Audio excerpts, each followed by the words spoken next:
हरे कृष्ण कृष्ण कृष्ण हरे हरे हरे राम राम राम हरे हरे।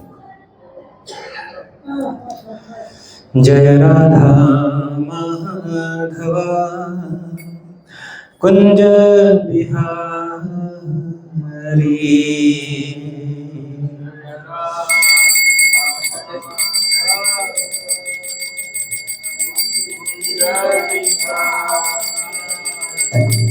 जय Radha Madhava Kunj Bihari.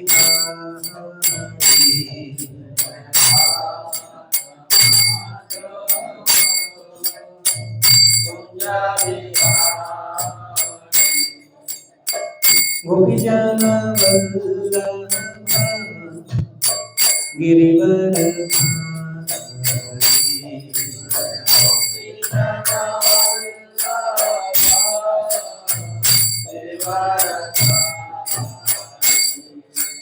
गोपीजन Vallabh Girivardhari.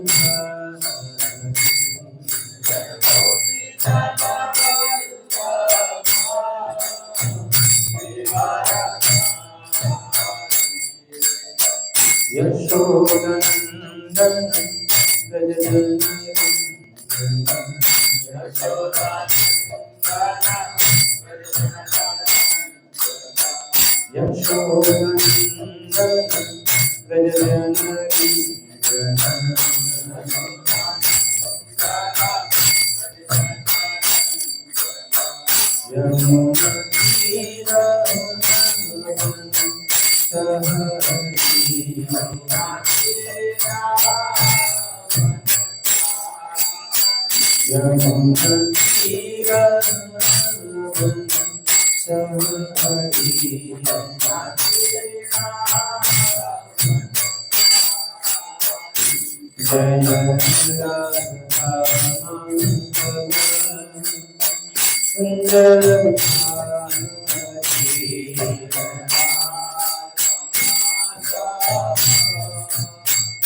Hare Ram, Ram Ram, Hare Hare।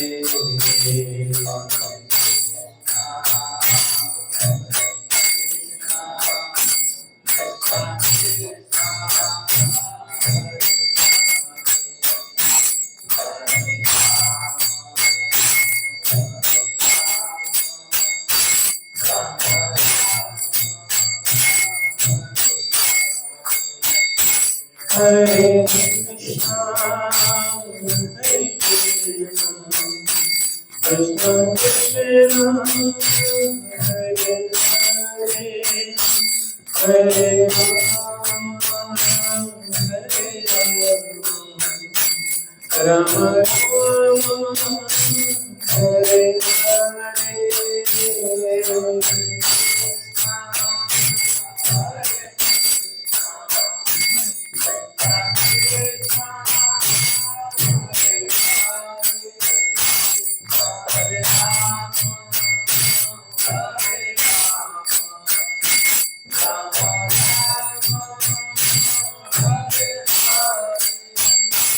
Hare Krishna, Hare Krishna, Krishna Hare Hare, Hare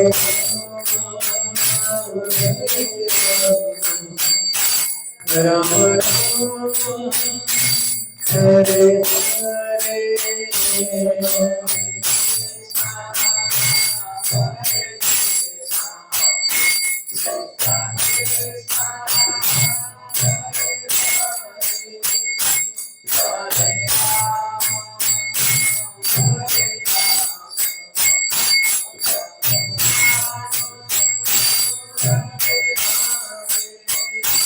Hare Krishna, Hare Krishna, Krishna Krishna Hare Hare Hare Rama Hare Hare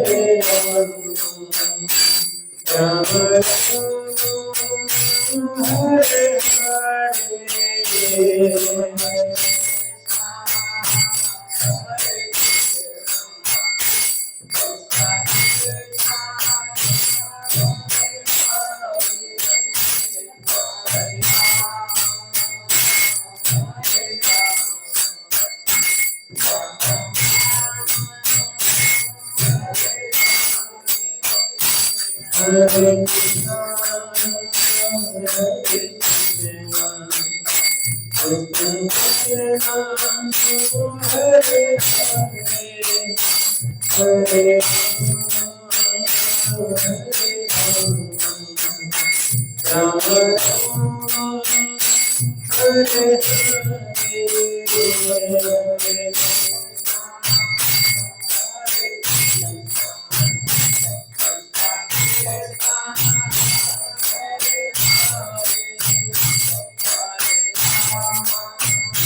Shri राजा रणछोड़राय भगवान की जय। श्री श्री गौरताय भगवान की जय। जगत गुरु श्री प्रभुपाद की जय। उपस्थित समस्त भक्त वृंद की जय। निताय गौर प्रेमानंदे। ओम ज्ञानतिमिरान्धस्य ज्ञानाञ्जनशलाकया चक्षुर्नमीलितं येन तस्मै श्रीगुरवे नमः। हे कृष्ण करुणा सिंधु दीनबंधु जगत्पते गोपेश गोपिका कांत राधा कांत नमस्तुते। तप्त कांचन गौरांगी राधे वृंदावनेश्वरी वृषभानुसुते देवी प्रणमामि हरिप्रिये। वाञ्छाकल्पतरुर्भ्यक्षः कृपा सिन्धुभ्य एव च पतितानां पावनेभ्यो वैष्णवेभ्यो नमो नमः। जय श्री कृष्ण चैतन्य प्रभु नित्यानंद श्री अद्वैत गदाधर श्रीवासादि गौर भक्तवृंद। हरे कृष्णा कृष्णा कृष्णा हरे हरे, हरे राम राम राम हरे हरे।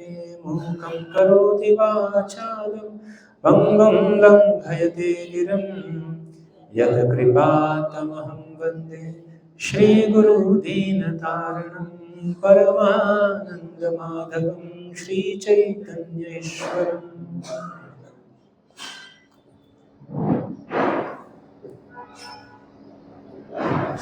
हरे कृष्ण हरे हरे।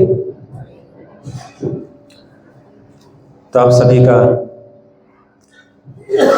भगवत गीता ज्ञान कथा के तीसरे सत्र में स्वागत है। और श्रीमद् भगवत गीता के 5 प्रमुख विषय में से आज चर्चा का विषय है भगवत तत्व, ईश्वर तत्व। तो आज हम चर्चा करेंगे क्यों इतने सारे शास्त्र हैं, कलयुग में कौन से शास्त्र पढ़ने चाहिए, क्या वास्तव में भगवान है तो कौन है, भगवान की परिभाषा क्या है, कैसे पहचान सकते हैं भगवान को हम, भगवान साकार है या निराकार है,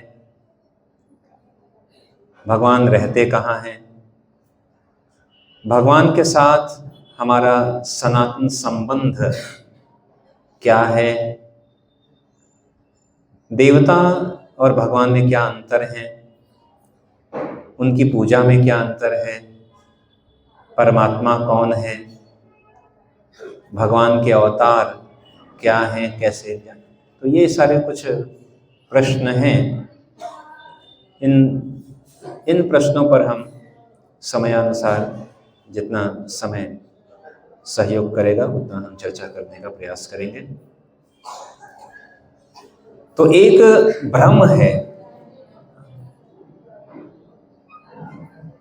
कि कौन से शास्त्र पढ़ने हैं और किस भगवान की पूजा करनी चाहिए, कौन से धर्म का पालन करना है। तो हमारे जो वैदिक शास्त्र हैं, विविध प्रकार के जो शास्त्र हैं, वो अलग अलग विविध प्रकार के मनुष्यों के लिए हैं। तो कोई कहेगा कि मनुष्य विविध प्रकार के कैसे हैं?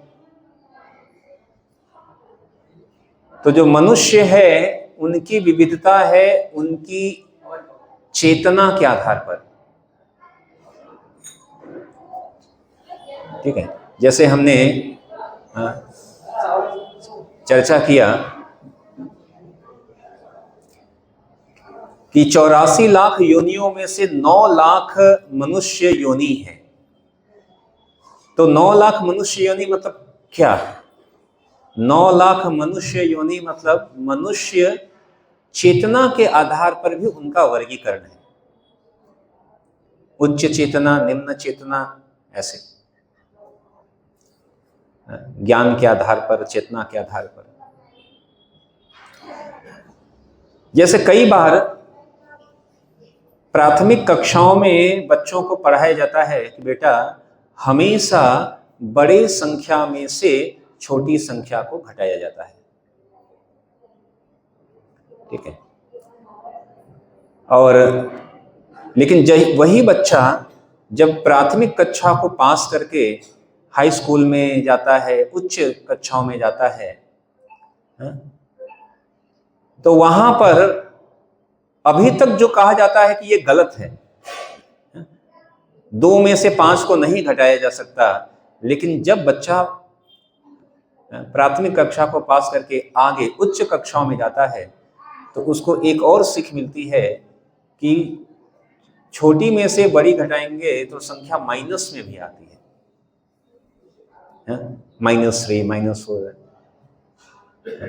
जिसका जैसे टेम्परेचर जब 0 से नीचे जाता है तो फिर माइनस में जाता है, ऐसा। तो कई बार शास्त्र में समस्या क्या है कि शास्त्र के अंदर अनेकों प्रकार के जो है सूचनाएं हैं, निर्देश हैं, बहुत निर्देश हैं शास्त्र के अंदर। उसी प्रकार जैसे कि पढ़ाई में एक जगह पर पढ़ाया गया कि 2 में से 5 नहीं घट सकता है, और दूसरी जगह पर थोड़ा और आगे बढ़े तो पढ़ाया गया कि 2 में से 5 को घटाया जा सकता है। ऐसे ही शास्त्र के अंदर निर्देश दिए गए हैं अलग अलग स्तर के अनुसार। अगर हमारा स्तर थोड़ा ऊपर है, हमारा अगर स्तर निम्न है, क्योंकि शास्त्र इस तरह से डिजाइन किया गया, भगवान के द्वारा दिया गया यह शास्त्र ऐसे है कि हर श्रेणी के मनुष्य के लिए शास्त्र में कुछ न कुछ दिया गया है। कोई ऐसा नहीं कह सकता कि नहीं केवल जो एकदम भक्ति के पराकाष्ठा पर पहुंच गया है केवल उसके लिए शास्त्र है। नहीं, जो प्रारंभिक पहले दिन जो आया है उसके लिए भी शास्त्र में दिया गया है कुछ सूचना, कुछ निर्देश। और जैसे जैसे हम चेतना के स्तर पर बढ़ते जाएंगे, शास्त्र में सारे निर्देश दिए हुए हैं। तो कई बार हमें लगता है कि ये सही है या ये गलत है। बात गलत और सही की नहीं है, शास्त्र में जो दिया है वो दोनों ही सही है। महत्वपूर्ण है कि आप चेतना के किस स्तर पर पहुंच गए हैं। इसीलिए शास्त्र में दिया गया है, अगर कोई व्यक्ति गृहस्थ है उसके लिए भी दिया है, कोई वानप्रस्थ है उसके लिए भी निर्देश है, कोई सन्यासी है उसके लिए भी निर्देश है। सभी वर्ग के व्यक्तियों के लिए शास्त्र में निर्देश दिए गए हैं। और इसीलिए कई बार शास्त्रों में विविधता भी पाई जाती है शास्त्र ही, लेकिन उनके निर्देशों में विविधताएं पाई जाती हैं, अंतर पाया जाता है। तो कई बार लोग आपस में झगड़ा करते हैं कि नहीं यहां पे तो ये लिखा है आप ये कह रहे हैं, फिर वो कहता है नहीं यहां पे तो ये लिखा है आप ऐसा कैसे कह रहे हैं। हर तरह के निर्देश। तो जो वैदिक शास्त्र है, हमने बताया, देखिए 3 तरह के वैदिक शास्त्र हैं। वैदिक शास्त्र की तुलना की गई एक वृक्ष की तरह, और वृक्ष से कुछ शाखाएं निकली। एक वृक्ष होगा तो वृक्ष में कुछ शाखा होगी, वृक्ष में फूल होगा, वृक्ष में फल होगा। तो वैदिक शास्त्र को एक वृक्ष की तरह तुलना की गई, और इसमें यह 3 वैदिक शास्त्र प्रमुख रूप में हैं, जिसे कहते हैं श्रुति, न्याय और स्मृति। श्रुति के अंदर आते हैं 4 वेद, और श्रुति के अंदर ही आते हैं 108 उपनिषद। ये मैं मोटे मोटे स्तर पर बता रहा हूं, डिटेल में तो पूरा एक सेशन इस पर ही हो सकता है। न्याय के अंदर होता है वेदांत सूत्र। सूत्र में किसी वाक्य को, सूत्र क्या होता है, जब किसी चीज को संक्षिप्त रूप में बताया जाए, लेकिन वो चूंकि है तो संक्षिप्त, लेकिन सूत्र है तो उसकी व्याख्या करनी पड़ती है।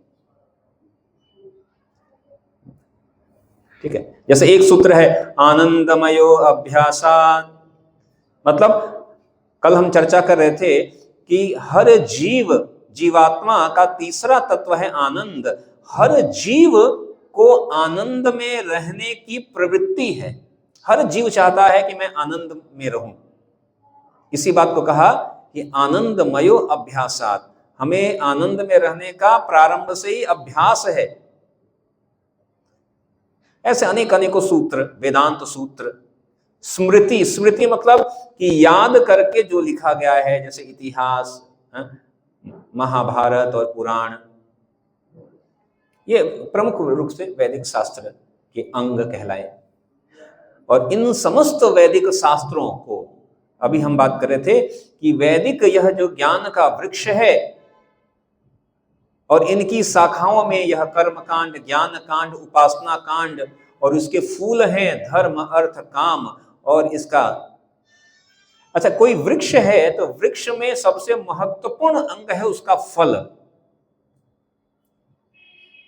तो वैदिक शास्त्र के फल को कहा गया उपनिषद या वेदांत सूत्र। एक्चुअली देखिए, ये जो वेद हैं इतने विशाल हैं कि आपको अगर कहा जाए कि एक वेद पढ़िए तो पूरा जीवन समाप्त हो जाएगा। भी पढ़ना, समझ में उसको पढ़ना एक तरह से समय नहीं मिलेगा। ऐसे भी कलयुग में हर व्यक्ति कहता है हमारे पास समय नहीं है, समय का अभाव है।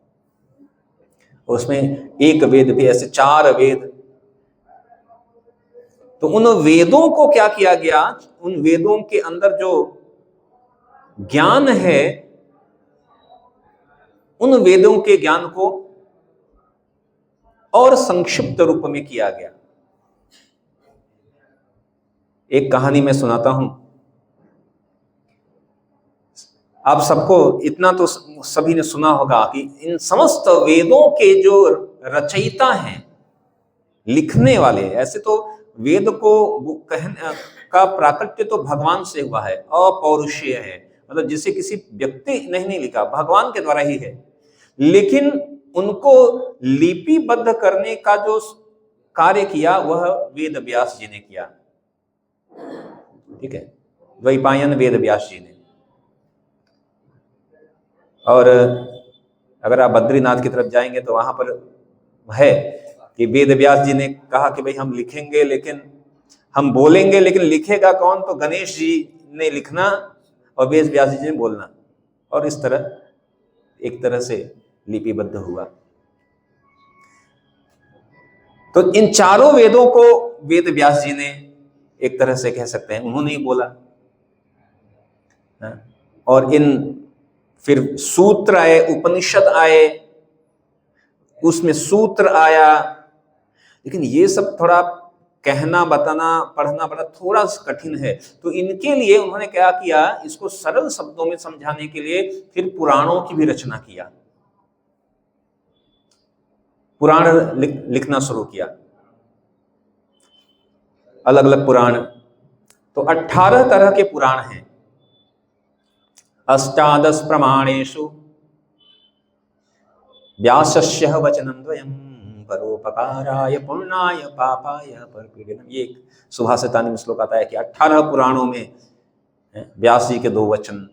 ऐसा तो जब व्यास जी ने 4 वेदों को लिपिबद्ध कर दिया, उपनिषद, वेदांत सूत्र, सब कुछ, पुराण लिखना शुरू किया, 1 2 4 10 15 16 17 तक लिख लिया। और इतने सारे वेद व्यास जी ने, ये सब करने के बाद भी वेद व्यास जी के हृदय में प्रसन्नता नहीं हो रही थी, प्रसन्न नहीं हो रहे। मैंने कहा क्या मैंने उन्होंने सोचा कि देखो, मैंने मानव जाति के कल्याण के लिए वेद दिए, पुराण दिए, ये सब दे दिए, लेकिन अंदर से मैं संतुष्ट नहीं हो पा रहा हूं, मैं खुद संतुष्ट नहीं हूं। तो वेद व्यास जी एक बार सरस्वती नदी के तट पर, व्यास जी वहां पर बैठे हुए वंदन कर रहे थे और विचार कर रहे थे कि इतनी चीजें करने के बाद मैं स्वयं संतुष्ट नहीं हूं, तो जिनके लिए लिखा है वो कैसे संतुष्ट होंगे? जाहिर सी बात है ना, जो जिसने खुद बनाया वही कह रहा है कि अभी मेरे को वो सेटिस्फेक्शन, संतुष्टि नहीं मिल रही है। और उसी समय व्यास जी के जो गुरु जी हैं, गुरुदेव श्रीमन नारद जी वहां पर प्रकट होते हैं।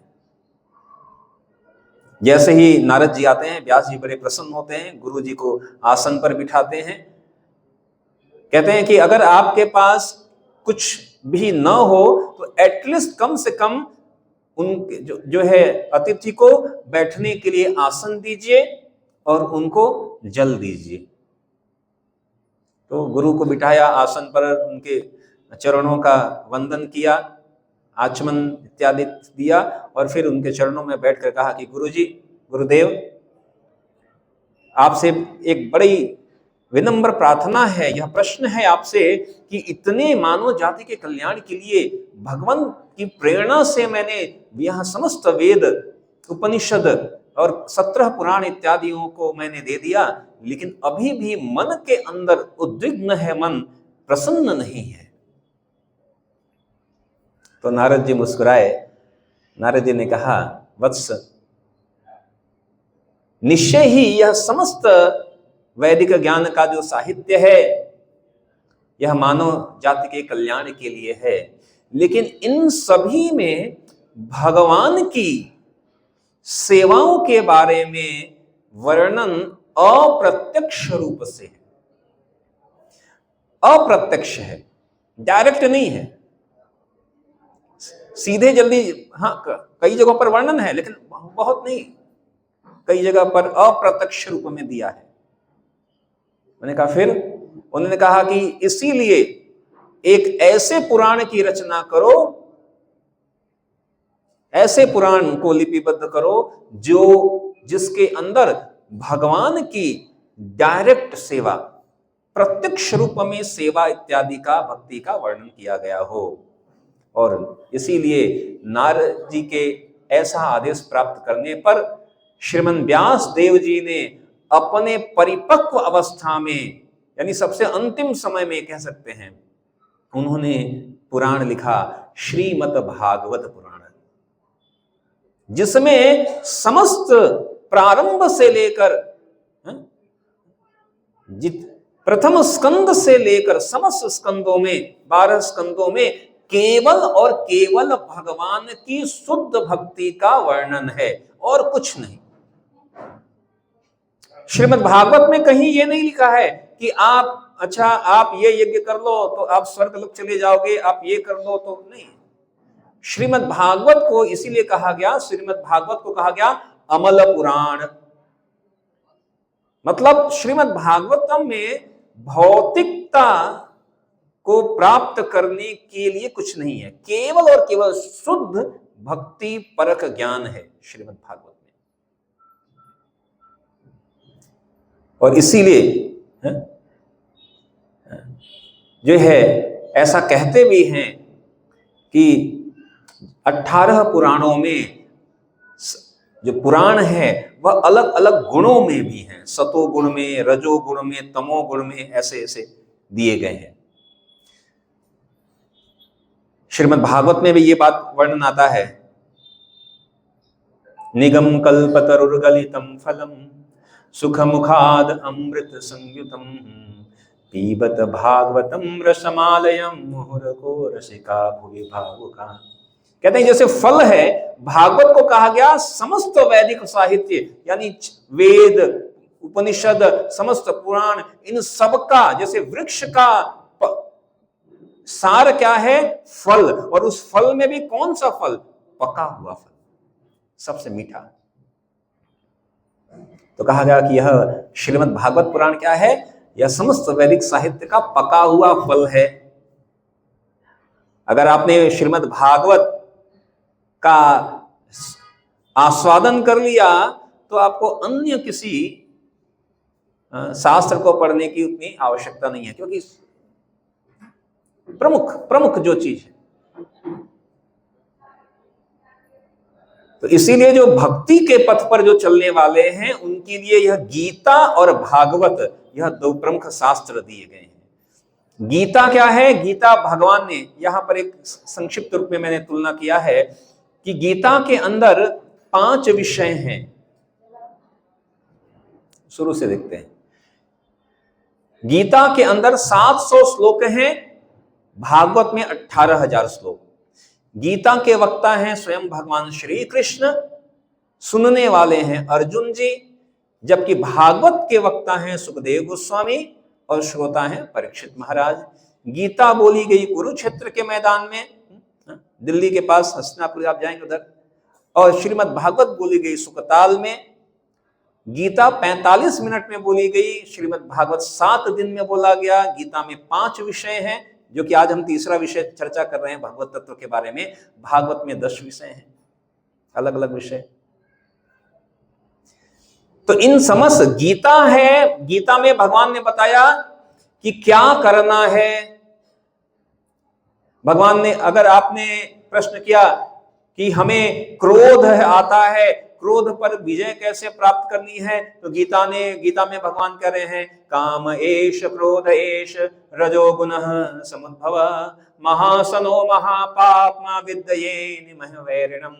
हे अर्जुन, काम एष क्रोध एष, ये जो क्रोध है, अभी अगर हम कहें कि क्रोध को वश में कैसे करना है, तो कोई कहेगा कि थोड़ा सांस ऊपर नीचे करो, उल्टी गिनती गिनो, और ये ठीक है। लेकिन महत्वपूर्ण है कि अगर हमें ये पता चल जाए कि क्रोध का कारण क्या है। एक उपाय होता है कि आप बीमार हो जाओ और फिर दवा लो, और एक होता है कि बीमार होने से पहले या परहेज कर लो, बीमार ही ना हो ऐसी व्यवस्था कर लो। तो गीता में भगवान ने कहा कि देखो अर्जुन, यह क्रोध का कारण है काम, यह जो काम क्रोध का कारण है रजोगुण है, सबसे बड़ा पापी। लेकिन सब कुछ बताने के बाद गीता, भगवान ने पूरा गीता अर्जुन को बोल दिया, और लास्ट में यह भी कह दिया सर्वधर्मान् परित्यज्य मामेकं शरणं व्रज अहम त्वाम सर्व पापेभ्यो मोक्षयिष्यामि मा शुचः। डरो मत, सभी धर्मों को छोड़कर मेरी शरण में आ जाओ, मैं तुम्हें समस्त पापों से मुक्त कर दूंगा। भगवान जब चले गए, सोचे कि अभी सबको बोल तो दिया है, लोग आते होंगे, पीछे रहे, कोई आया ना, कोई आ नहीं रहा है, क्या बात है। तो कलयुग के लोगों को क्या चाहिए कि सिर्फ क्या करना है ये बताने से काम नहीं चलता है, ये बताना पड़ता है कैसे भी करना है, कैसे करना है। उदाहरण बताओ भाई, उदाहरण। तो श्रीमद् भागवत गीता में भगवान ने बताया क्या करना है, और भागवत में उदाहरण ही उदाहरण है, उदाहरण ही उदाहरण है कि कैसे क्रोध को कैसे वश में करना है, काम को कैसे वश में करना है, भक्ति कैसे करनी है। प्रहलाद महाराज ने कैसे किया, जब समस्त परिस्थितियां विपरीत हो, उस परिस्थिति में भी भगवान को कैसे याद करना है, प्रहलाद महाराज ने बताया अपने आचरण से। तो वो हम पढ़ते हैं, यस ऐसा करना है। ध्रुव महाराज ने, कोई कहता है ध्रुव महाराज ने केवल 4, 5, 6 महीने में ही भगवान को प्राप्त कर लिया। हम कह रहे हैं कि हम 25 साल से भक्ति कर रहे हैं, मिलेंगे नहीं मिलेंगे। वो तो छोटा सा बालक 4 महीने में भगवान को प्राप्त कर ले, ये सिखा रहा है भागवत। अम्बरीश महाराज, भरत महाराज, युधिष्ठिर महाराज, तो ये सारे उदाहरण दिए हैं कि जब हम इन उदाहरणों को पढ़ते हैं तो हमें लगता है कि अच्छा है, ये ऐसे करते हैं, ये परिस्थिति आएगी तो क्या करना है। तो गीता और भागवत, यह भगवत एक भगवान की वाणी है, और भागवत क्या है, भगवान के बारे में है। तो चूंकि हम बात कर रहे हैं कि यह गीता भागवत, तो यह है कि यह, तो इसीलिए यह इसको अमल पुराण कहा गया है। गीता के बारे में भी कहा गया कि एकम गीतम देवकी पुत्र गीतम, एक ही गीत, अगर देवकी पुत्र के द्वारा गाया हुआ गीत अगर आपने गा लिया, तो गीता में भगवान ने कहा राज विद्या राज गुह्यम, यह सभी विद्याओं का राजा है। और गीता में भगवान ने यह बात कही, हे अर्जुन, इस ज्ञान को जानने के बाद और कुछ जानना शेष नहीं है। आप गीता के 700 श्लोक का अध्ययन कर लीजिए और आप किसी भी विषय में, किसी भी परिस्थिति की समस्याओं के बारे में आप बता सकते हैं, क्योंकि वह राज विद्या है। और कैसा है? राज गुह्यम। गुह्यम मतलब सीक्रेट, टॉप मोस्ट सीक्रेट। अब कहेंगे ये कैसा सीक्रेट है कि जो माइक पर बोलते जा रहे हैं? सीक्रेट तो कान में बोला जाता है, तो ये है, सीक्रेट है, ठीक है। और इसीलिए क्योंकि यह सीक्रेट है, रहस्य है, इस रहस्य को समझने के लिए आवश्यकता होती है गुरु की।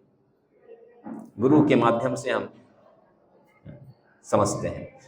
तो हालांकि आज का जो विषय है भगवान, तो एक तो पहला प्रश्न, हालांकि आप सब लोग तो भक्त हैं ही, धाम में बैठे हैं, तो इसमें कोई संदेह नहीं है कि आपको इस पर यह संदेह हो कि क्या भगवान है।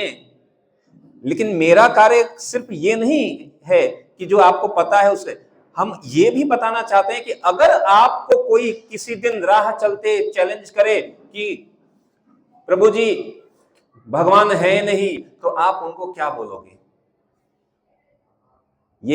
यह कोर्स इसलिए भी है, इसलिए यह विषय भी हमने लिया कि क्या वास्तव में भगवान है। अगर आपसे कोई पूछे कि क्या वास्तव में भगवान है, तो आप क्या बोलोगे? कैसे सामने वालों को बताओगे? कोई कहेगा कि प्रभु जी हम तो विज्ञान के विद्यार्थी हैं, I am a scientific person, I am a logical person, मैं तर्कपूर्ण है, कैसे पता चलेगा कि भगवान है? तो ये हमारी भी जिम्मेदारी है कि अगर हम जानते हैं तो हमको ये सीखना भी पड़ेगा कि उनको कैसे बताएं।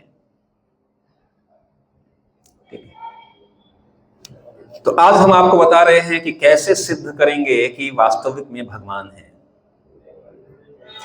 अगर कहीं पर आपने, अगर किसी व्यक्ति ने एक बहुत सुंदर पेंटिंग बनाई, चित्र बनाया,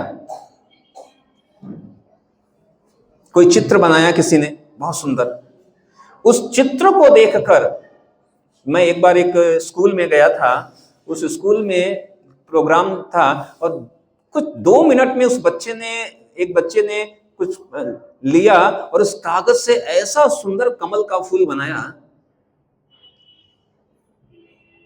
तो ऐसा कुछ किसी ने कागज से कुछ फूल बनाया, बहुत सुंदर आर्टिंग पेंटिंग किया।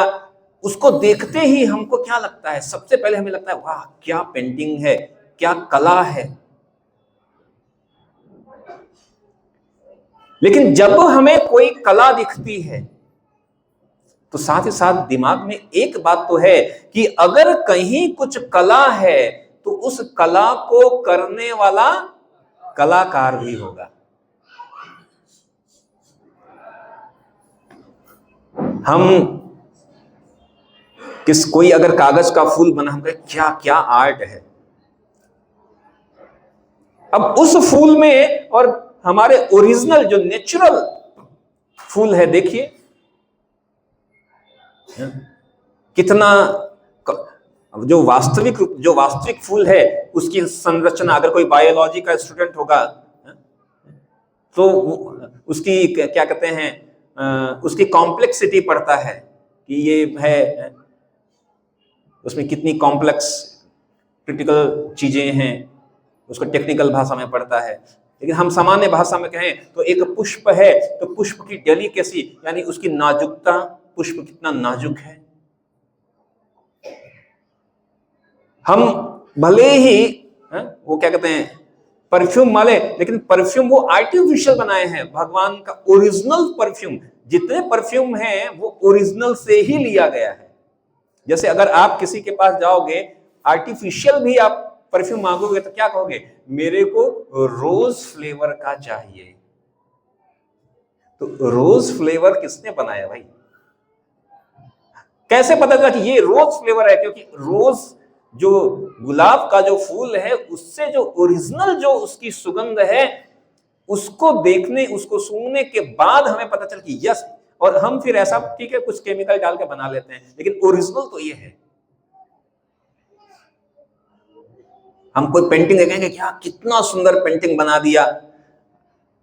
लोग हिल स्टेशन पर जाइए, देखिए क्या लोग कहते हैं ना, सनसेट देखने जाते हैं या किसी हिल स्टेशन पे जाते हैं, क्या वो ओरिजिनल का वो कॉपी है जो लोग पेंट कर रहे हैं।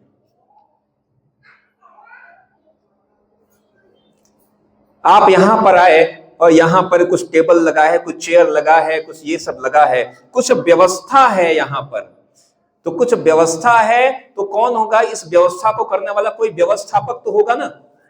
ऐसा तो नहीं है कि अपने आप हो गया।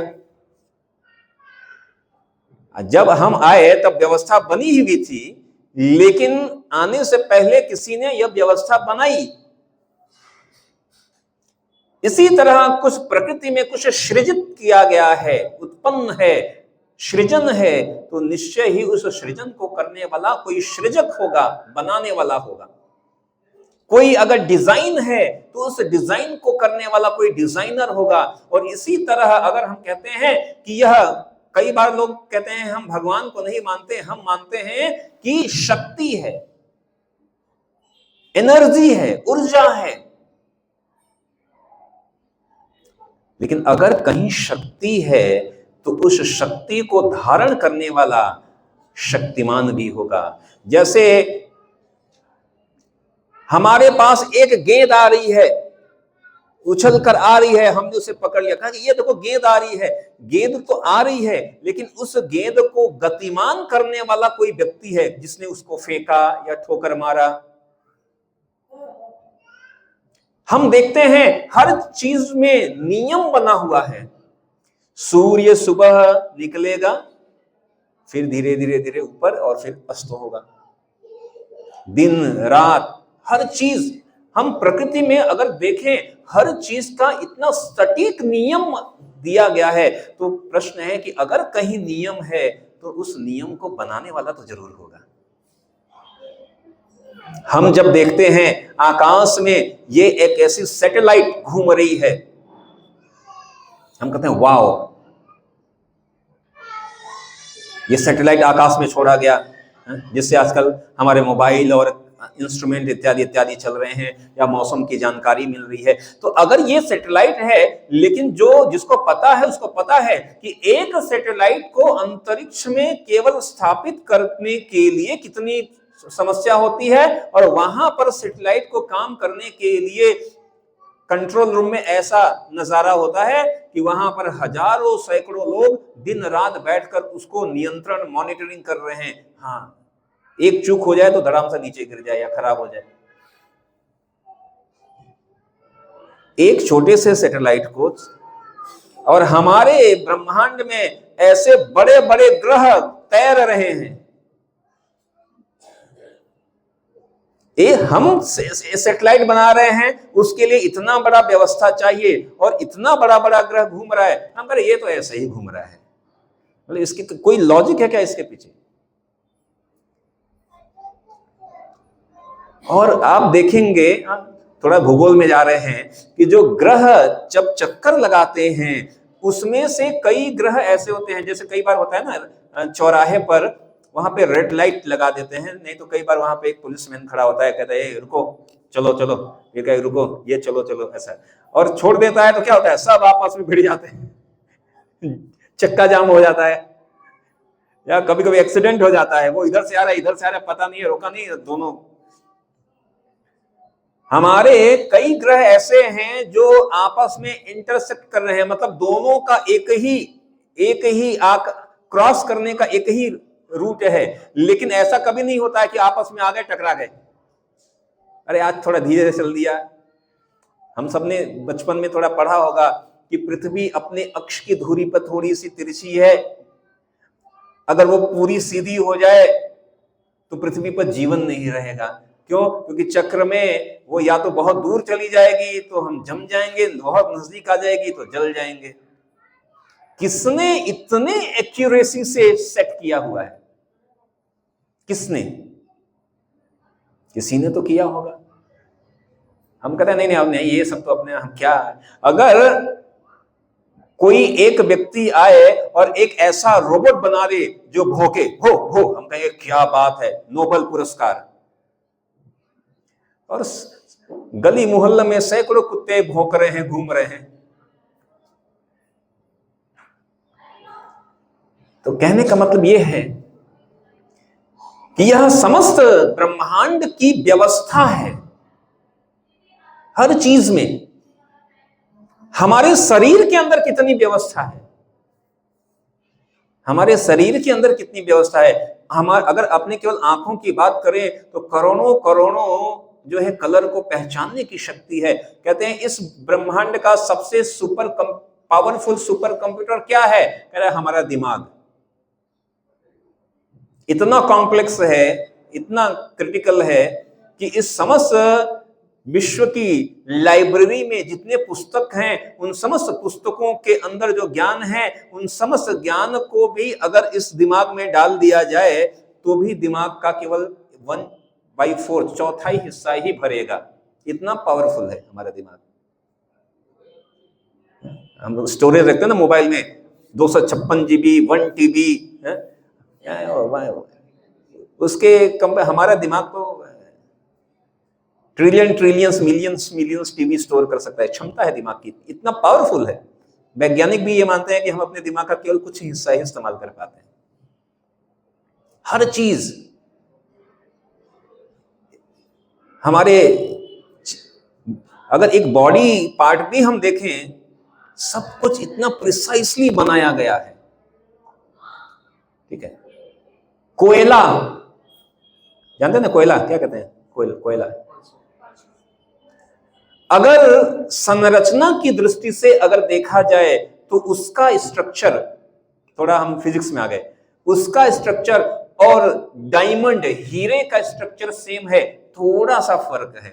एक थोड़ा सा फर्क होने से कोयला हो जाता है, और एक स्ट्रक्चर की पॉइंट ऑफ से बात करें, मॉलिक्यूलर स्ट्रक्चर के पॉइंट ऑफ व्यू से, ये थोड़ा टेक्निकल जा रहे हैं, बट द पॉइंट कहने का मतलब ये है कि हर जगह कुछ व्यवस्था है। कई बार लोग ये भी कहते हैं कि चलो मान लेते हैं कि यह सब जो है इस सृष्टि है, तो इसको बनाने वाला कोई है। लेकिन मेरा ये प्रश्न है कि अगर हमको बनाने वाला, इस संसार को बनाने वाला अगर भगवान है, तो भगवान को किसने बनाया? ये सबसे पहला लोगों का सबसे प्रमुख प्रश्न यही रहता है कि वो भगवान को किसने बनाया है। एक बार क्या है कि रेलवे स्टेशन पे गया एक व्यक्ति, उसने देखा कि बोगी नंबर 4 चल रही है। उसने कहा अरे बोगी 4 चल रही है, S4 चल रहा है, क्यों चल रहा है? क्योंकि S4 कनेक्टेड है बोगी नंबर 3 से, और 3 चल रहा है तो 4 भी चल रहा है। 3 क्यों चल रहा है? क्योंकि वो 2 से कनेक्टेड है। 2 क्यों चल रहा है? क्योंकि वो बोगी नंबर 1 से कनेक्टेड है। 1 क्यों चल रहा है? क्योंकि वो इंजन से कनेक्टेड है। करे इंजन के आगे कौन है? कहा इंजन के आगे कोई नहीं है भाई, इंजन स्वचालित चलता है, इंजन ही सबको खींच रहा है। इसी तरह भगवान की परिभाषा ही यही है, जिससे समस्त चीजें उत्पन्न हो। एक वैज्ञानिक थे सर आइजैक न्यूटन। न्यूटन ने क्या किया, एक बार एक अपने घर में एक वो जो ब्रह्मांड की जो नवग्रह संरचना है वो बनाया कि कौन कैसे घूमता है, और बनाने में इतना मेहनत लगा, बड़े अच्छे से बनाया। एक बार उसका एक मित्र आया जो नास्तिक था, और उसने आके देखा, कहा अरे ये इतना सुंदर ये जो मॉडल है किसने बनाया? कहा न्यूटन ने कहा नहीं, ऐसा है कि ये मैं कल रात को सोया था, सुबह उठा तो देखा कि ये घूमने लगा, अपने आप चलने लगा। कह रहे पागल हो, मुझे पागल समझ रहे हो? उसने कहा कि देखो, अगर आपको लगता है कि एक छोटा सा मॉडल बनाने में किसी ने बनाया होगा, किसी ने दिमाग लगाया होगा, कोई व्यक्तित्व है, और इसका ओरिजिनल मॉडल जो है आप कहते हो कि उसको बनाने वाला कोई नहीं है, उसका एक छोटा सा मॉडल बनाने के लिए कोई इतना दिमाग व्यक्तित्व चाहिए, और जो ओरिजिनल है अरे उसको बनाने वाला कोई नहीं है। लोग ऐसे ही कहते हैं नहीं ये तो ऐसे ही है, ऐसे ही है। तो कहने का मतलब है कि कहीं अगर सृष्टि है तो उसको बनाने वाला निश्चय ही होगा। ठीक है, तो इस तरह हम थोड़ा सा कुछ लॉजिक देकर और कुछ चीजें, ये उनके लिए है जो कि विश्वास नहीं करते हैं। और एक दृष्टि से देखा जाए तो जो कहते हैं कि हम भगवान को नहीं मानते, भगवान को न मानने के लिए भी भगवान की आवश्यकता है। तभी तो आप कहोगे ना कि भगवान को हम नहीं, भगवान नहीं है। भगवान मतलब पहले तो एग्जिस्टेंस है और तब हम उसको नकार सकते हैं। जैसे कि अंधेरा का अस्तित्व क्या है, जहां प्रकाश नहीं है उसको कहते हैं अंधेरा, अंधकार। तो अंधेरे का अस्तित्व भी एक तरह से प्रकाश से है। उसी तरह जो लोग कहते हैं कि न अस्ति न अस्ति, नहीं है नहीं है, भगवान नहीं है, उनको न मानने के लिए पहले भगवान शब्द का अस्तित्व को मानना पड़ेगा कि भगवान, और फिर कहेगा कि नहीं है।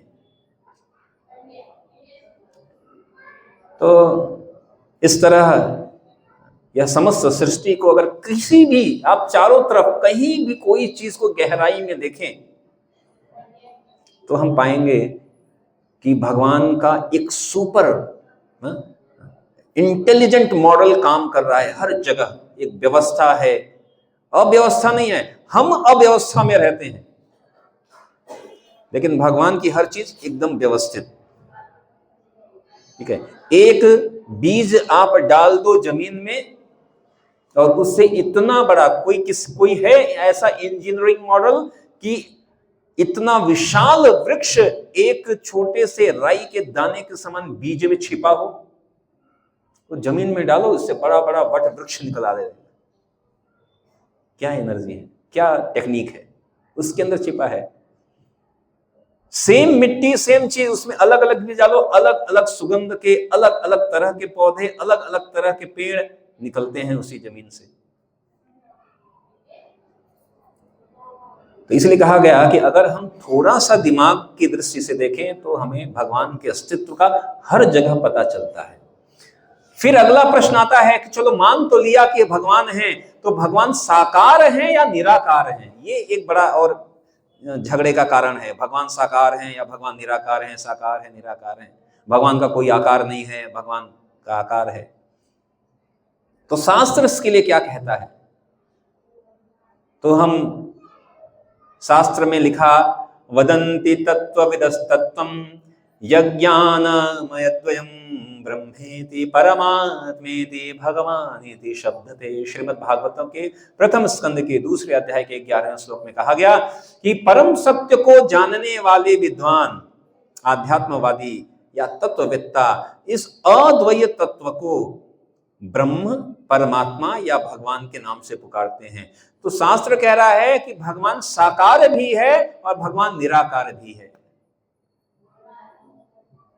साकार भी है और निराकार भी है भगवान, दोनों। और इसके लिए उदाहरण दिया गया कि जैसे सूर्य है, कभी कभी क्या होता है कि बच्चा सो रहा है और ऐसे, तो मम्मी क्या करती है, खिड़की खोलती है, कहती है कि देखो सूरज जो है एकदम कमरे में आ गया, उठो, अब तो उठ जाओ।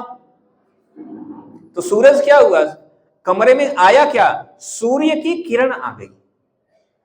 ऐसा नहीं कि सूर्य ऊपर से निकलकर कमरे के अंदर आ गया, क्या आया, सूर्य की किरण आई। तो सूर्य का मतलब है सूर्य की किरण। सूर्य की किरण में और सूर्य में कोई अंतर नहीं है।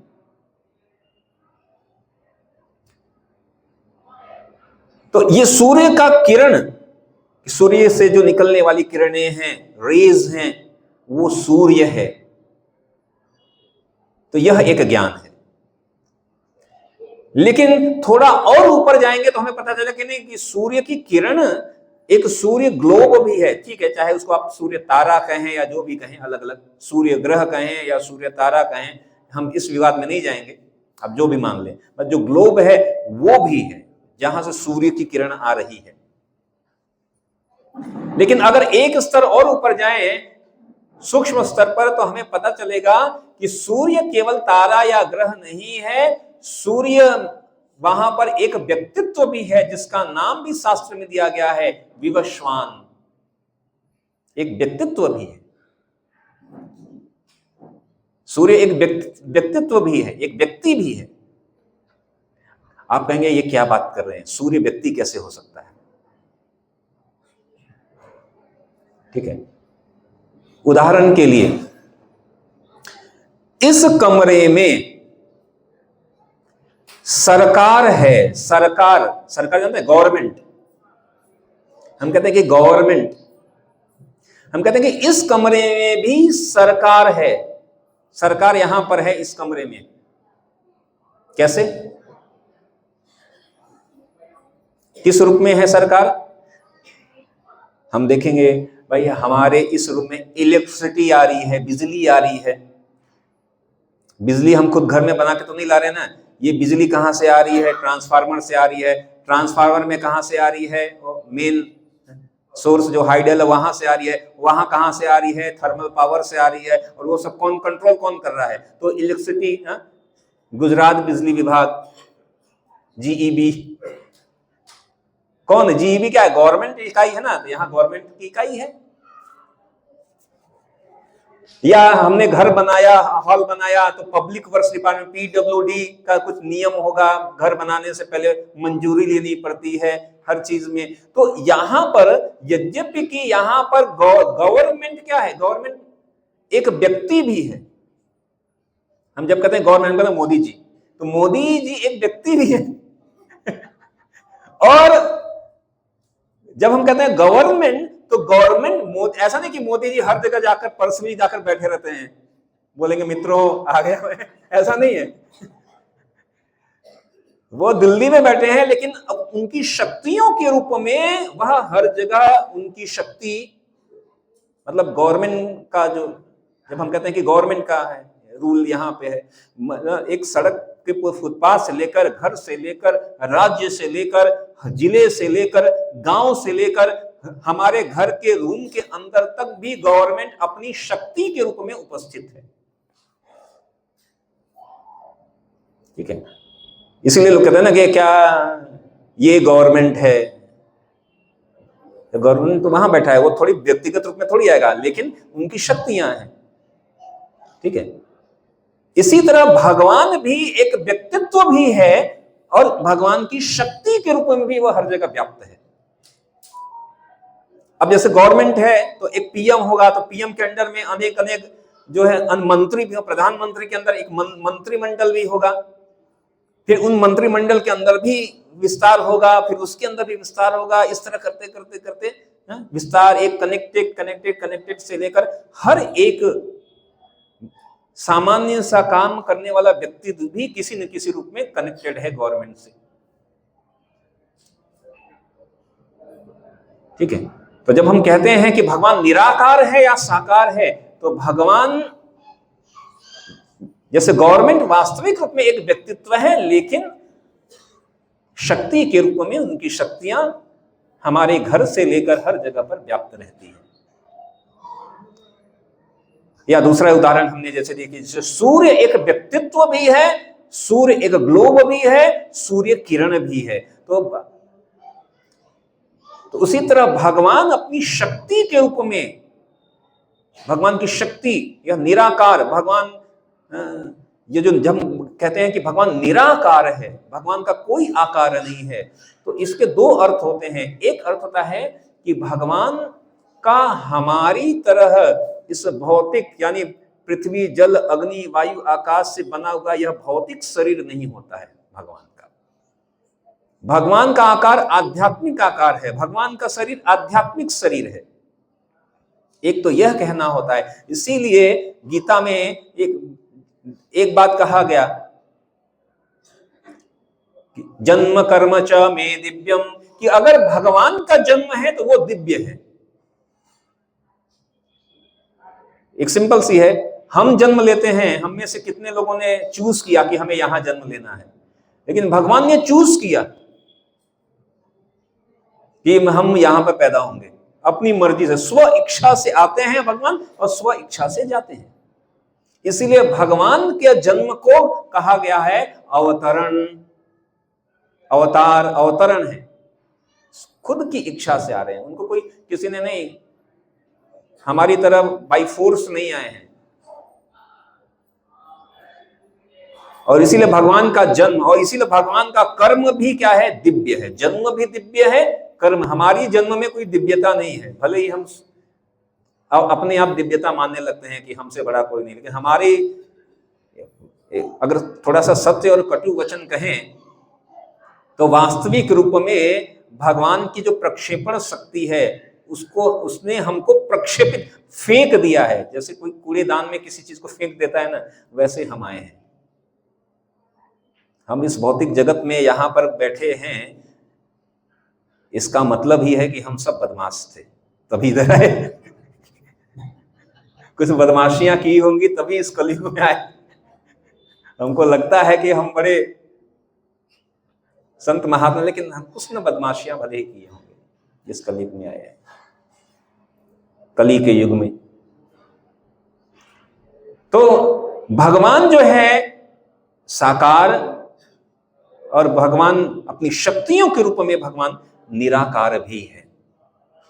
इसीलिए भगवान की परिभाषा बताया गया, जो सभी के मूल स्रोत हैं, परम पिता हैं, परम सृजन करता है, परम नियंता है, परम पालन करता है, वह है भगवान। वो भगवान है जो सबको जिसने बनाया, सबको नियंत्रित करता है, सबका पालन करते हैं, सबके स्रोत हैं। सर्व कारण कारणम ब्रह्म संहिता में ब्रह्मा जी प्रार्थना करते हैं। प्रमाण क्या है? वैदिक शास्त्र देखिए, वैदिक शास्त्र की मैं अभी प्रमाण दे रहा हूं।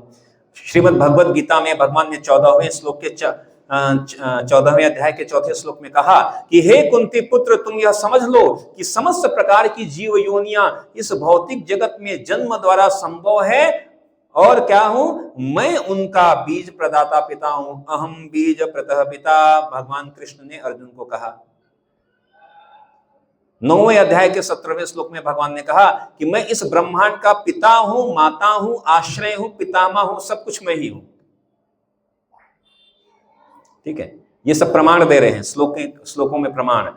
भगवद गीता 9वें अध्याय के 8वें श्लोक में भगवान ने कहा कि यह संपूर्ण विराट जगत मेरे अधीन है, मेरी इच्छा से बार बार प्रकट होता है और मेरी इच्छा से अंत में नष्ट होता है।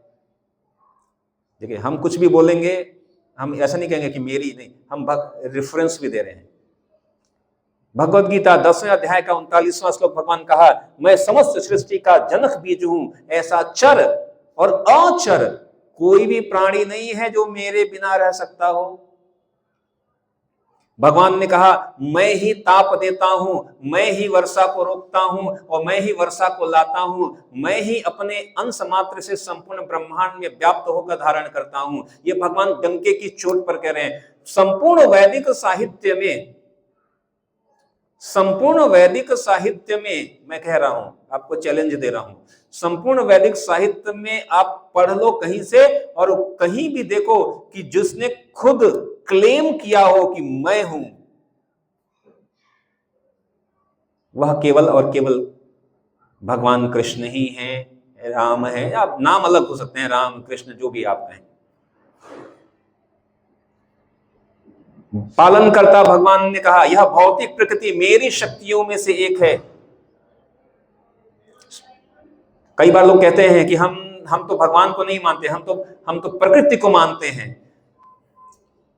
तो भगवान कह रहे हैं कि यह प्रकृति जो है मेरी शक्ति है। 9वें अध्याय का 10वां श्लोक। प्रकृति मतलब क्या? नेचर। जैसे हमारा भी कुछ प्रकृति है। हम कहते हैं ना, इसका नेचर बड़ा गुस्से वाला है, हम कहते हैं ये बड़ा जॉली नेचर का है, हंसमुख मिजाज का है, नेचर का है। तो नेचर यानी प्रकृति, ठीक है। तो प्रकृति को धारण करने वाला किस किस का कोई एक व्यक्तित्व होगा जिसकी प्रकृति होगी। प्रकृति भी स्वतंत्र नहीं है। उस प्रकृति को धारण कौन करता है? भगवान। भगवान है सर्वव्यापक, भगवान है सर्वशक्तिमान, भगवान है सर्वज्ञ। भगवान है सर्वज्ञ। ठीक है। एक बार एक व्यक्ति था, उसने बड़ा फेमस पुस्तक लिखा था। ठीक है। और कुशनर, हाँ, हेरोल्ड कुशनर ने एक पुस्तक लिखा था, लिमिटेड गॉड। हुआ क्या था, छोटी सी स्टोरी है, बता देता हूं कि एक बार क्या हुआ कि एक व्यक्ति था कुशनर, और बड़ा भगवान को मानने वाला था बचपन से ही। बाद में जब उसका विवाह हुआ, विवाह होने के बाद उसका एक छोटा बच्चा हुआ, और उस बच्चे को एक बीमारी हो गई। अब चूंकि वो भगवान को बहुत मानता था, तो प्रतिदिन भगवान से प्रार्थना करता था कि भगवान मेरे बच्चे को ठीक कर दो, मेरे बच्चे को ठीक कर दो। लेकिन हुआ क्या, इतनी प्रार्थनाओं के बाद भी उसका बच्चा बीमारी से मर गया। जब बीमारी से मर गया, तब उस व्यक्ति ने कहा कि देखो, भगवान के 3 गुण हैं। एक तो भगवान सर्वशक्तिमान है, और एक भगवान सर्वज्ञ है, सब कुछ जानने वाले हैं, और एक भगवान सबसे दयालु हैं। उन्होंने कहा कि अगर भगवान भगवान तीनों नहीं हो सकते, यानी सर्वज्ञ, सब कुछ जानने वाले, सबसे शक्तिशाली और सबसे दयालु, ये तीनों नहीं हो सकते भगवान। इनमें से कुछ तो कमी है भगवान में। उसने पूरी पुस्तक लिखी इसके ऊपर। कहा क्यों? कहा कि देखो, अगर भगवान सर्वशक्तिमान होते तो मेरे बच्चे को बचा लेते।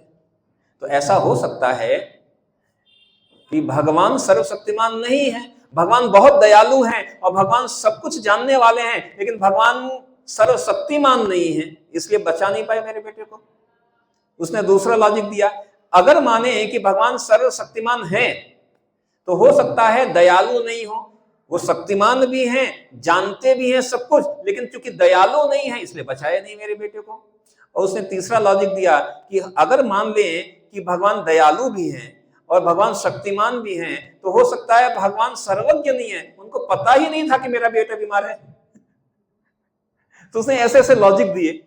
कहा नहीं, तीनों तो नहीं हो सकते। अगर तीनों होते, अगर भगवान दयालु भी है सबसे, और भगवान को सब कुछ पता भी था, और भगवान जो है सर्वसमर्थ भी थे, तो मेरे बेटे को बचाना चाहिए था। तो चूंकि उनके साथ ऐसी घटना हो गई, तो उसने एक पुस्तक लिखी, और उस पुस्तक का मेन क्या था? Limited God. फिर कुछ लोग आते हैं, कहते हैं नो गॉड, कोई भगवान भी नहीं है, ऐसा। तो ये अलग अलग तरह के लोग आते हैं, लेकिन भगवान सर्वव्यापक हैं, सर्वशक्तिमान हैं, सर्वज्ञ हैं। अब ये प्रश्न है कि फिर भी ऐसा क्यों होता है, उसका बेटा क्यों मर गया? ठीक है, ये कल इसके ऊपर चर्चा करेंगे। ठीक है, लेकिन आज का विषय हम करें कि भगवान, तो भगवान सर्वज्ञ है, सब कुछ भगवान को पता है। भगवान का मतलब क्या है? ऐश्वर्यस्य समग्रस्य वीर्यस्य यशस्य ज्ञान वैराग्यश्चैव सद्गुणं भगति गणा। भगवान शब्द में दो है, एक भग है और एक वान।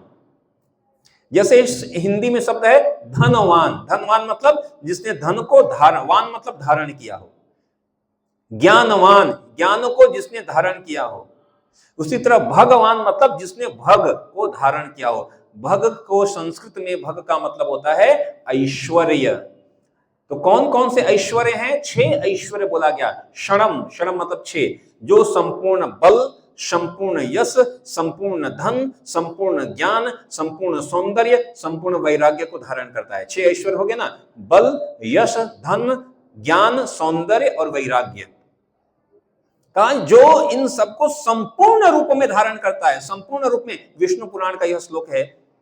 संपूर्ण रूप में मतलब जैसे हो सकता है कि कोई व्यक्ति बड़ा धनशाली यहां पर भी हो, कोई हो सकता है बहुत सुंदर भी हो, यहां पर कोई शक्तिशाली भी हो, लेकिन उसके पास संपूर्ण नहीं होगा। तो संस्कृत शब्द भगवान की परिभाषा महान अधिकारी पराशर मुनि, जो कि श्रील व्यास देव के पिताजी थे, उन्होंने यह बात बताई कि भगवान वह है जो सर्व वैभव, सर्व सुंदर, सर्व शक्ति, सर्व ज्ञान और सर्व कीर्ति को धारण करने वाले हैं। श्रीमद् भागवत में यह बात कहा गया पहले स्कंद के तीसरे अध्याय के 36वें श्लोक में कि भगवान क्या है? सर्व शक्तिमान। तो अगर कोई कहता है कि मैं भगवान हूं, या कोई कहता है कि फला फला ये हमारे बाबा जी, दादाजी या जो भी है हमारे गुरुजी भगवान है, अगर कोई कहता है तो कैसे पता करेंगे? तो उससे पूछेगी कि क्या आप सर्वशक्तिमान हैं क्या? किसी ने क्लेम किया कि मैं भगवान हूं, तो कहा कि आप सर्वशक्तिमान हैं क्या? सर्वशक्तिमान मतलब भगवान ने अपने इस उंगली से, और इस उंगली भी नहीं, इस उंगली के नख से पूरा गोवर्धन 7 दिन और 7 रात ऐसे उठाकर रखा था। अगर कोई कहता है कि मैं भगवान हूं, तो आप क्या करिए, 50 किलो का गेहूं की बोरी सर पे लाद दीजिए, देखिए कितनी देर तक खड़ा रहता है। देखिए कितनी देर तक खड़ा रहता है, हाथ पे नहीं सर पे डाल लीजिए, देखिए कितनी देर तक। कह रहा 7 दिन 7 रात, 7 घंटे में हालत खराब हो जाएगी, हॉस्पिटल में एडमिट हो जाएगा। फिर भी लोग कहते हैं कि नहीं ये भगवान है।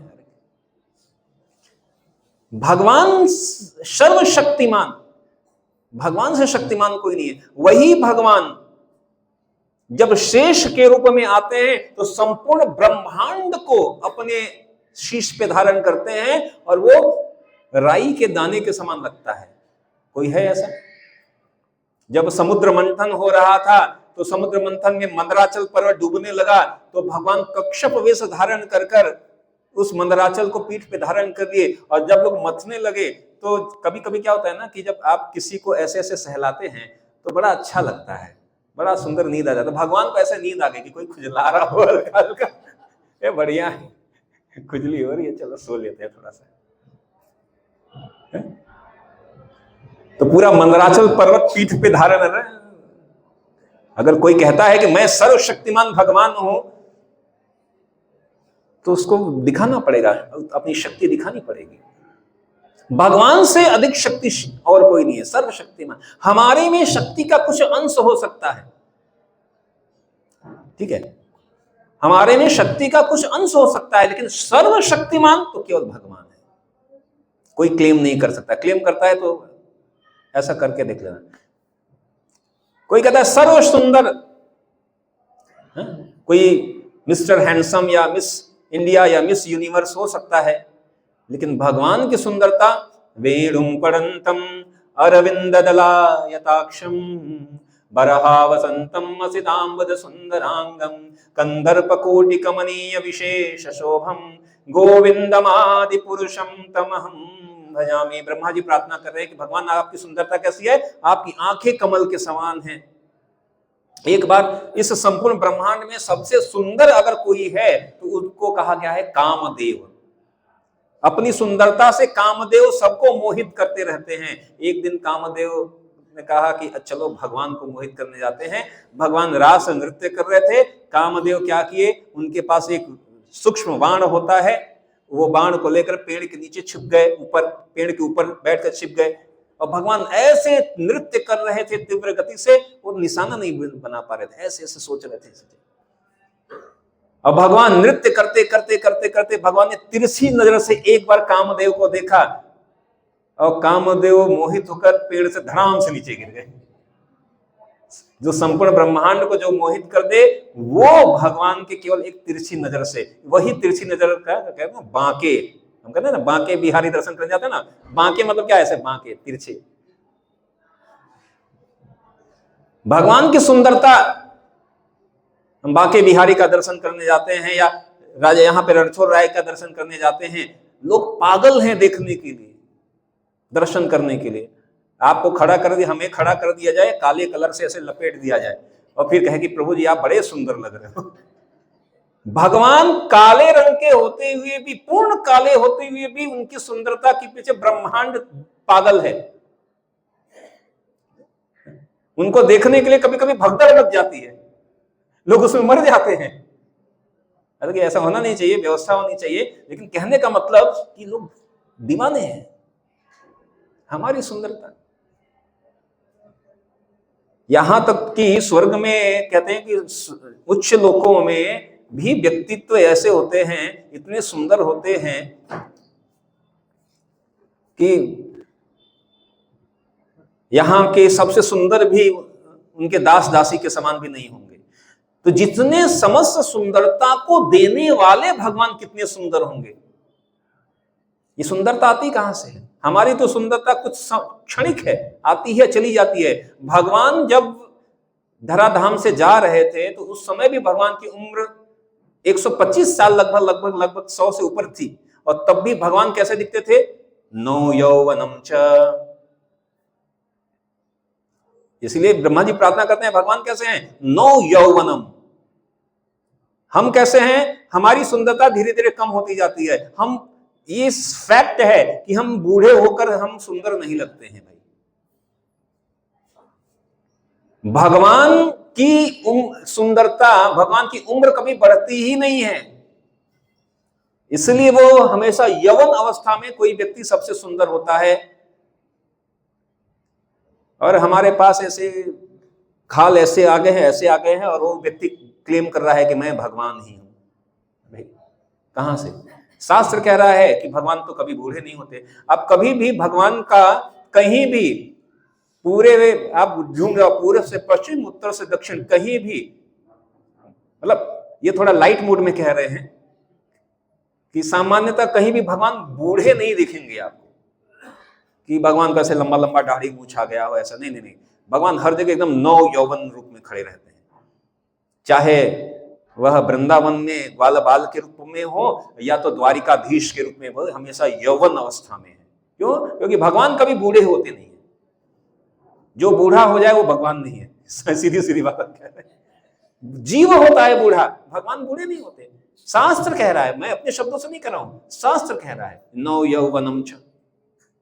इसलिए भगवान सबसे सुंदर है।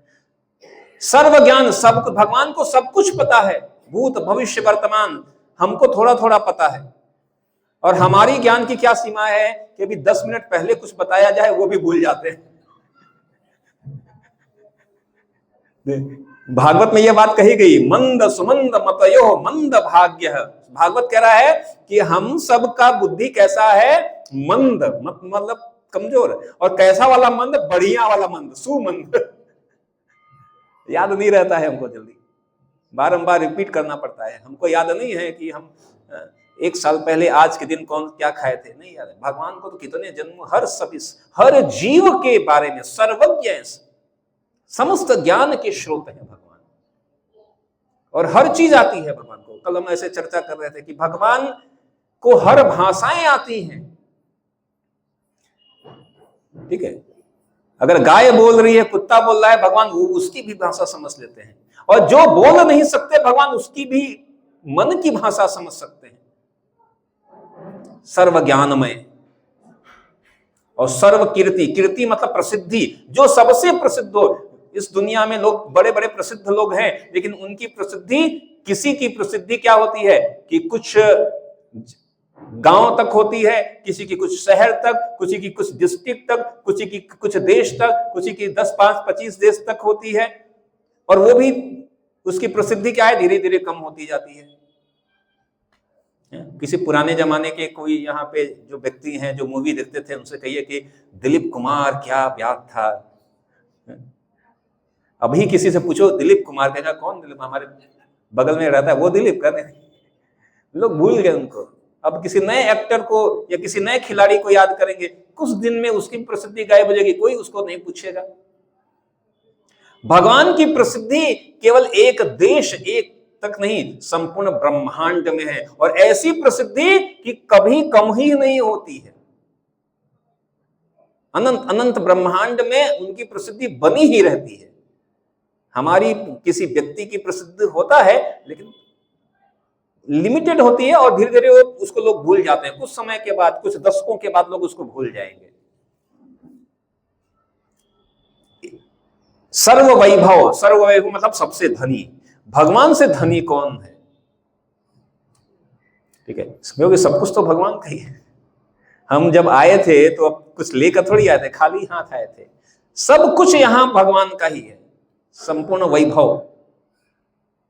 और देखिए भगवान इतने दयालु हैं कि सब कुछ भगवान का होने के बाद भी भगवान कहते हैं सब कुछ है, उसके बाद भी भगवान कहते हैं अच्छा ठीक है, हम पैदा हुए कुछ लेकर नहीं आए, और फिर हम एक जमीन के कुछ हिस्से को कहा ये मेरा है,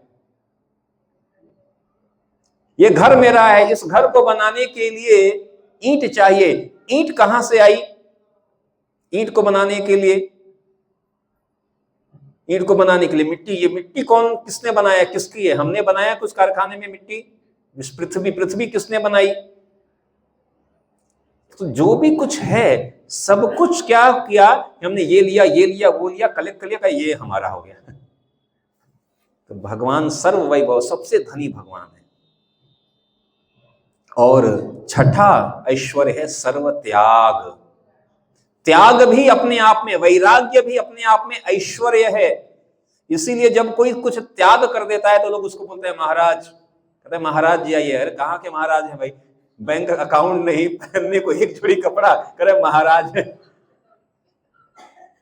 क्यों महाराज कह रहे हैं उनको हम? इसलिए कह रहे हैं कि उन्होंने सब कुछ त्याग कर दिया है, और इन समस्त ऐश्वर्य में सबसे बड़ा ऐश्वर्य त्याग।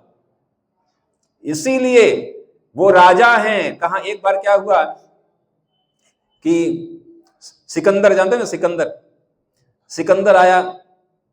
तो जब सिकंदर भारत आ रहा था तो सिकंदर के मतलब एक मेंटर या गुरु एक थे जिनका नाम था सुकरात, फिलोसोफर थे, वो जानते थे। तो उन्होंने सिकंदर को कहा कि जब आप भारत देश जाना तो अगर कभी मौका मिले तो किसी साधु संत से मिलना। उसने कहा ठीक है। अब वो तो हर जगह मार काट करते करते आ रहा था, और फिर वो करते करते भारतवर्ष में आया। और फिर वह एक जगह पर जब आया तो जब वो उसका काफिला गुजर रहा था तो रात्रि हुई, एक जगह पड़ाव बनाया। तो वहां पास में एक वृक्ष था, उस वृक्ष के नीचे एक जो है साधु बैठा था, अपना चुपचाप साधन भजन कर रहा था। तो पता चला, उसने कहा कि गुरु की बात याद आ गई, उसको बोलो, उसको लेकर आओ, मैं उससे मिलना चाहता हूं। तो उसके सैनिक लोग गए उसके पास, जाके कहे कि सुनो, सिकंदर महान जो है तुमसे मिलना चाहते हैं, चलो हमारे साथ। उसने कहा मैं कहीं नहीं जाता हूं, जिसको मिलना है मेरे पास आओ। सैनिक सब गए वापस जाके बोले कि उसको ऐसा ऐसा बोल रहा है, और ऐसा करने पर गुस्सा हो गया। कहा भाई मैं तो इतना बड़ा शासक हूं, मेरे को मना कैसे कर सकता है? उसने कहा जाकर उसको बोलो कि अगर वो पास नहीं आएगा तो उसका मैं सर कलम कर दूंगा। सैनिक दूसरी बार कहे कि जाओ, कि अगर आप मेरे साथ नहीं चलते हैं तो हम आपका सर कलम करके ले जाएंगे। उसने कहा कर लो, नैनम छिंदन्ते शस्त्राणि नैनम दहति पावक। हम तो शरीर नहीं है, हम तो आत्मा है, एक दिन तो मरना ही है, एक दिन तो मरना ही है। मुझे मरने से डर नहीं लगता, काटना है तो काट के ले जाओ। फिर जाके दोबारा जाके बताया कि वो तो कह रहा है कि काटना है तो सर काट के ले जाओ, हम नहीं आने वाले। तो उसको थोड़ा दिमाग में कुछ हुआ होगा, सोचा क्या बात है। उसने कहा कि चलो ठीक है मैं चलता हूं। अब बड़े सब सैनिकों को लेकर उसके पास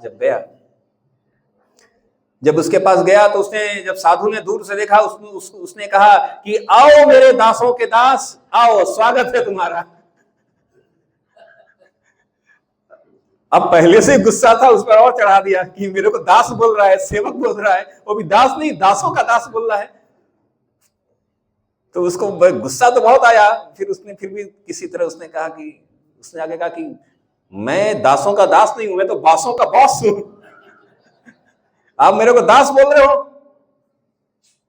उसने कहा कि देखो, जहां तक मेरी बात है तो मैंने क्रोध पर विजय प्राप्त कर ली है, और इसीलिए जब तुम्हारे सैनिकों ने कहा कि मेरा सर कलम कर देंगे, मेरे को क्रोध नहीं आया। और जहां तक तुम्हारी बात है, तुमको क्रोध ने दास बना के रखा है, तुम क्रोध के वश में हो, और चूंकि क्रोध को मैंने वश में कर रखा है, तो मेरा दास है क्रोध, और तुम क्रोध के दास हो, तो हुए ना दासों के दास। तब वो समझ गया। तो कहने का मतलब कि जब कोई त्याग करता है तो वो सबसे बड़ा वैभव है, सबसे बड़ा वैभवशाली बन जाता है। इसीलिए उसको बोला गया स्वामी बन जाता है, वह गो स्वामी बन जाता है, वह अपने इंद्रियों का स्वामी बन जाता है। अदरवाइज हम लोग क्या है, गोदास, अपने इंद्रियों के दास हैं।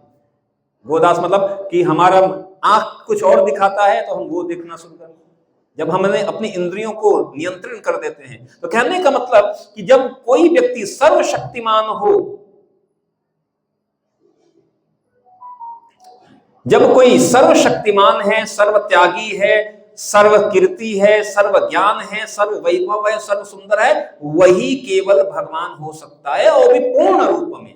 कोई व्यक्ति भगवान नहीं हो सकता है। और इसीलिए भगवान ने कहा मत्तः परतरम नान्यत् किंचिदस्ति धनंजयः मयि सर्वमिदं प्रोक्तं शृणे मणि गणाइव। श्रीमद् भगवद गीता में यह बात बोला 7वें अध्याय के 7वें श्लोक में कि हे धनंजय, मुझसे श्रेष्ठ और कोई सत्य नहीं है। जिस प्रकार मोती धागे में गुथे रहते हैं, उसी प्रकार सब कुछ मुझ पर आश्रित है। पूरे वैदिक शास्त्र में ऐसे क्लेम करने वाला कहीं कोई व्यक्तित्व है तो वो भगवान ही है।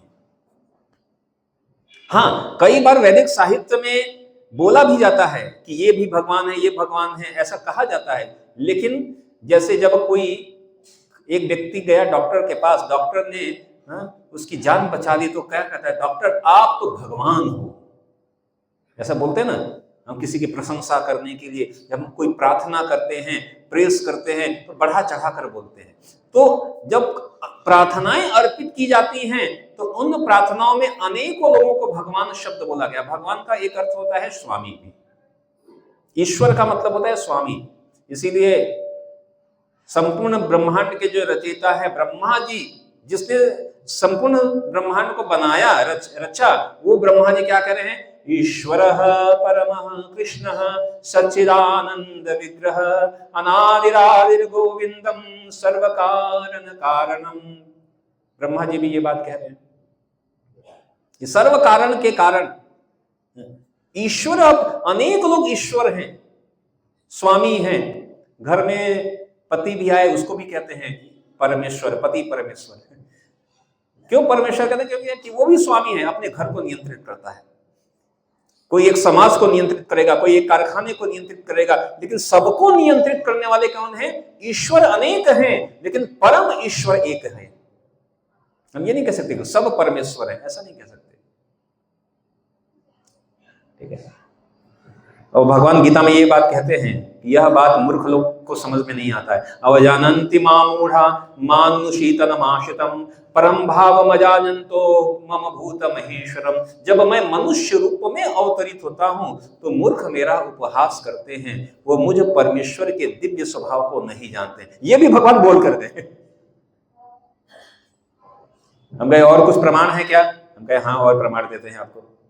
भगवान की सर्वज्ञता के प्रमाण भक्ति के 12 महाजन में स्वयं शिव जी, ब्रह्मा जी, नारद जी, 4 कुमार, पितामह भीष्म, सुखदेव गोस्वामी, बलि महाराज, जनक महाराज, कपिल देव, प्रहलाद महाराज, मनु महाराज, व्यास देव। श्रीमद् भागवतम के 6 स्कंद के 3 अध्याय के 20वां-21वें श्लोक में यह बात कही गई। ये सभी महाजन जो हैं, संपूर्ण रूप में सभी महाजन एक मत में कहते हैं क्या? ईश्वर, जो भी हमने बात कहा, ईश्वर परमः कृष्ण सच्चिदानंद विग्रह अनादिरादिर गोविंद सर्व कारण कारणम एते चांस कलापुंसः कृष्णस्तु भगवान स्वयं इंद्रादि व्याकुलम लोकम मृतयन्ति युगे युगे। तो यह भगवान की सर्वोच्चता के प्रमाण है। समय भी हो गया, ठीक है। तो कहने का मतलब भगवान कह रहे हैं ममे मांस जीवलोको, मैं बद्ध जीव में सारे जीव मेरे अंश हैं। भगवान ऐसे बात कह रहे हैं, सारे अंश। तो भगवान अब दो दो दो और रह गया। एक टॉपिक, प्रमुख विषय में से एक रह गया कि भगवान के अवतार रह गया और देवी देवता रह गए। तो ये दो कल हम इसको चर्चा करके और फिर अगले सत्र में जाएंगे, ठीक है। तो कब, अभी ये सत्र पूरा नहीं हुआ है, बट कहने का मतलब ये है कि देखिए, आप कहीं भी जाइए, पूर्व उत्तर में, अब देखिए उत्तर से दक्षिण में कहीं भी जाइए, भगवान का जब अवतरण जो है भगवान का हर जगह मंदिर मिल जाएगा। आप साउथ में जाइए तो तिरुपति बालाजी, हाँ, आप उत्तर में जाइए तो अयोध्या श्री राम के रूप में विराजमान है, ठीक है। महाराष्ट्र में जाइए तो विट्ठल के रूप में, यहाँ पर द्वारिकाधीश के रूप में, आप हर जगह जाएंगे। और क्या प्रमाण चाहिए? हमारे प्रमुख ग्रंथ क्या हैं? जो महाग्रंथ हैं, रामायण, महाभारत, गीता, भागवत, इन समस्त में किसके बारे में कहा गया है? भगवत तत्व के बारे में। उसके बाद भी अगर कोई कहता है, किसी को यह शंका होती है कि ये भगवान है, कौन भगवान है, हम भगवान है, तुम भगवान हो। एक बार एक हमारे संस्था के संस्थापक आचार्य श्रील प्रभुपाद ट्रेन में जा रहे थे, तो वहां पर एक व्यक्ति ने कहा कि हमारे गुरुजी स्वयं भगवान के अवतार हैं। तो प्रभुपाद जी ने पूछा कि आपके गुरुजी क्या करते हैं? तो उन्होंने कहा कि हमारे गुरुजी खौलते तेल में हाथ से डालकर पूरी निकाल लेते हैं। प्रभुपाद जी ने कहा कि आपके गुरुजी की कीमत 2 रुपए है। कहा कि हमारे घर में माताएं बहनें 2 रुपए की कलछी बाजार से खरीद के लाकर पूरी निकाल लेती है, पूरा जीवन केवल खोलते तेल से पूरी निकालते हैं। कहते कि ये नहीं है। हाँ? आजकल अगर कोई चमत्कार कर दिया तो लोग कहते हैं चमत्कार। देखिए, चमत्कार करने वाला, चमत्कार तो क्या है? हम मोबाइल फोन चला रहे हैं, ये कोई चमत्कार से कम है क्या? है ना?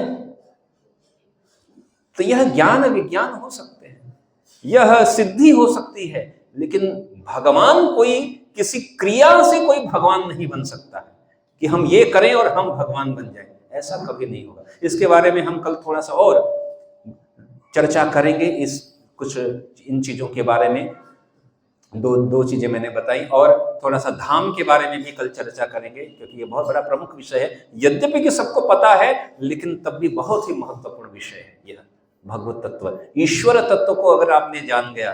क्यों जानना है?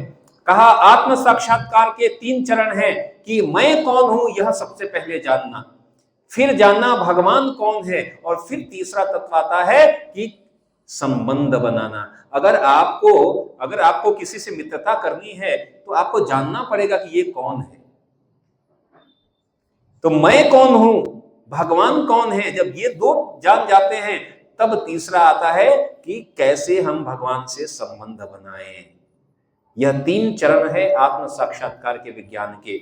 मैं कौन, भगवान कौन, और भगवान के साथ कैसे संबंध स्थापित करें। कहते हैं यह 3 चरण भक्ति का चरण है, आत्म साक्षात्कार का चरण है। और इसीलिए हम यह विषय ले रहे हैं कि मैं कौन, भगवान कौन, और फिर हम आगे लेंगे 5वें और 6ठे चरण में कि कैसे भगवान के साथ संबंध कैसे विकसित करें। संबंध है पहले से, लेकिन उसको कैसे प्रगाढ़ कैसे बनाएं। ठीक है, तो आज यहीं पर शब्दों को हम विराम देंगे, और कल पुनः आप लोग समय पर आइए, जिससे कि कल आज का जो विषय है उसको लेकर और फिर कल अगले सत्र में हम प्रवेश करेंगे। हरे कृष्णा कृष्ण कृष्ण हरे हरे, हरे राम राम राम हरे। तो अब हमारा समय आ गया है एक्सरसाइज का समय, क्योंकि अभी ये कंप्लीट हो गया है। तो अभी प्रसाद पाने से पहले थोड़ा सा अंदर, अभी बैठे बैठे भी घुटने भी जाम हो गए होंगे, तो अभी हम 2 मिनट कल की तरह हम कीर्तन करेंगे, और फिर आप सभी भक्तों के लिए भगवत प्रसाद की भी व्यवस्था है। हरे कृष्ण। यहाँ से चल रहा है, सबको अनाउंसमेंट करना है, जिसको हाँ। चाहिए वो। तो ये जो भी ज्ञान बता रहे हैं, यह श्रीमद् भगवद गीता इसी पुस्तक से बता रहे हैं। तो यह पुस्तक भी यहाँ पर है। तो जिसे भी यह गीता ग्रंथ लेना है तो वह उस गीता ग्रंथ को भी ले सकते हैं। यह गुजराती में है और इसमें सबसे महत्वपूर्ण क्या है कि इसमें हर श्लोक के एक एक शब्द भी आप आसानी से समझ सकते हैं। तो अभी 1 मिनट के लिए सभी लोग अपने जगह पर खड़े हो जाइए और 1 मिनट हम कीर्तन करेंगे।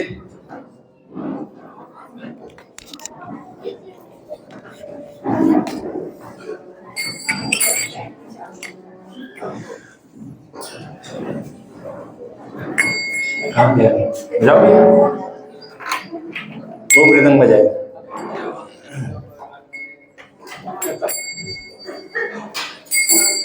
हरे कृष्णा कृष्ण कृष्ण कृष्ण हरे राम राम राम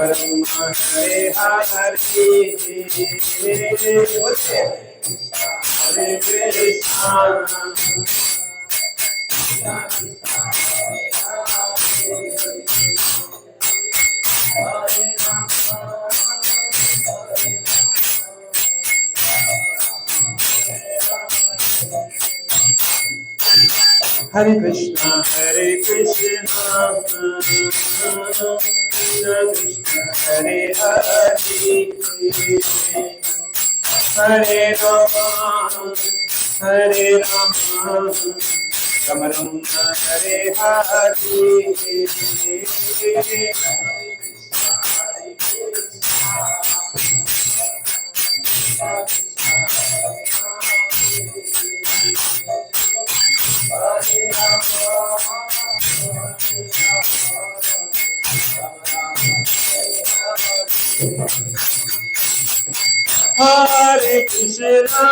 हरे कृष्णा कृष्ण कृष्ण हरे हरे राम राम राम हरे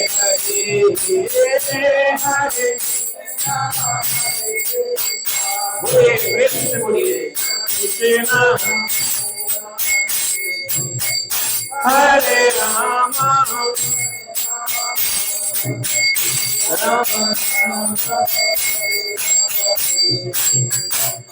हरे कृष्णा कृष्ण कृष्ण हरे हरे राम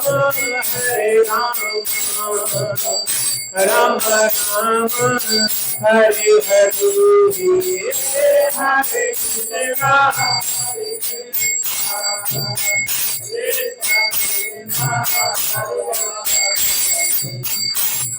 हरे राम हरे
राम कृष्ण कृष्ण हरे हरे राम राम हरे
जय जय श्री श्री राधा गिरधारी भगवान की जय। श्री श्री राजा रणछोड़ राय की जय। श्री श्री श्री जगन्नाथ बलदेव सुभद्रा मैया की जय। उपस्थित समस्त भक्त वृंद की जय। निताई गौर प्रेमानंदे हरि हरि बोल।